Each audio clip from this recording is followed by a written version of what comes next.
Assalamualaikum warahmatullahi wabarakatuh. Melanjutkan pembahasan kitab Fathul Mu'in.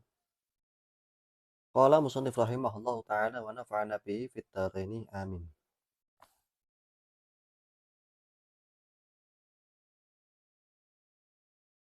Wala ala haidin wala nufasa'a li'adami sihatiha minhuma wala qada'a alaihima.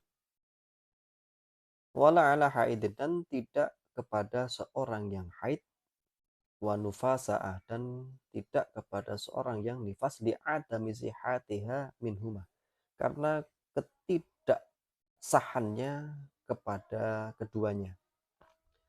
Maksudnya adalah seorang wanita yang sedang haid maupun nifas, mereka haram melakukan sholat, dan pun ketika mereka sholat, sholatnya pun tidak sah.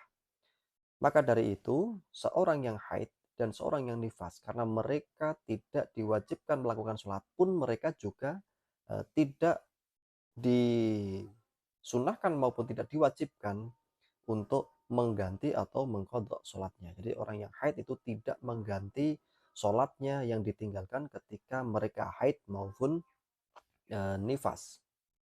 Bal tajibu alal murtadun wa muta'addun bisukrin.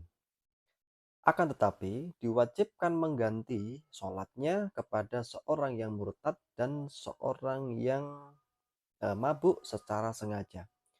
Orang yang murtad wajib mengqadha sholatnya, mengganti semua sholat-sholatnya yang dia tinggalkan selama dia murtad. Katakan dia murtad selama 1 tahun, maka dia wajib mengganti sholat yang ditinggalkan selama 1 tahun tersebut. Kemudian seorang yang mabuk secara sengaja ataupun secara ceroboh di sini, maka orang yang mabuk secara ceroboh, maka dia wajib mengganti sholatnya ketika ditinggalkan ketika dia mabuk sebagai hukuman. Berbeda dengan orang yang mabuk secara tidak disengaja. Wayuk talu ail muslimul mukallafut tahiru hadan bidorbi unuqihi in akhrajaha. Wayuk talu, dan dibunuh, yaitu seorang muslim yang mukallaf, yang suci, haddan bidorbi unuqihi, sebagai hukuman ketika dia mengeluarkan waktu sholat yang telah diwajibkan secara sengaja.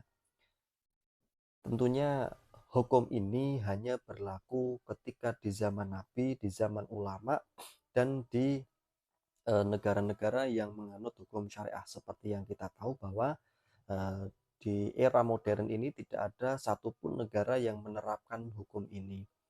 Jadi intinya bahwa di dalam fikih Islam, orang yang meninggalkan sholat secara sengaja, dia keluar waktu sholat, meninggalkan sholatnya secara sengaja, maka dia halal untuk dibunuh. Karena apa?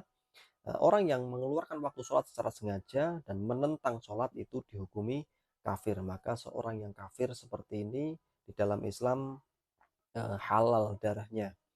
Akan tetapi sekali lagi kami sampaikan bahwa di negara kita tidak menganut hal yang demikian. Di negara kita menganut hukum bahwa seperti penjelasan yang akan kami terangkan berikut ini.